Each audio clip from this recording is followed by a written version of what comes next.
កាលពីព្រេងនាយមានសត្វតាដកចាស់មួយក្បាលដើរស្វែងរកអាហារទាំងភ្នែកស្រវាំងដោយភាពជារានិងមើលផ្លូវមិនច្បាស់វាក៏បានដើរទៅជាន់លើកូនក្រួចតូចដែលកំពុងពួនក្នុងគុម្ពស្មៅរហូតដល់ស្លាប់បាត់បង់ជីវិតមេក្រួចក្តៅចិត្តណាស់នាងក៏ធ្វើដំណើរទៅប្តឹងសត្វកង្កែបដែលជាអ្នករកយុត្តិធម៌កង្កែបក៏បានកោះហៅតាដកមកសួរនាំពីមូលហេតុប៉ុន្តែតាដកបែរជាឆ្លើយដោះសារថាមកពីខ្ញុំភ័យនឹងសត្វក្រសាហោះឆ្វាច់ឆ្វែងពេកទើបខ្ញុំជន់កូនក្រួចបែបនេះរឿងរ៉ាវកាន់តែច្របូកច្របល់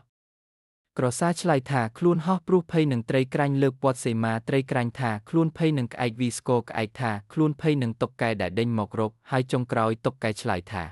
ខ្ញុំភ័យណាស់ដែលឃើញតាដកវាស្លន់ស្លោរហត់បែកញើសស្រាក់ទើបខ្ញុំខំមុជទឹកទាំងមិនចេះហែលចុងក្រោយការពិតត្រូវបានលាតត្រដាងសត្វទាំងអស់យល់ឃើញថាទោសនេះគឺមកពីតាដកខ្លួនឯងដែលផ្អើលឆោឡោគ្មានមូលដ្ឋានសត្វទាំងអស់ក៏សម្រេចចិត្តដាក់ទណ្ឌកម្មដោយនាំគ្នាព្រួតជញ្ជក់ក្បាលតាដកគ្រប់គ្នារហូតដល់ទំពេករលីងមកដល់សព្វថ្ងៃ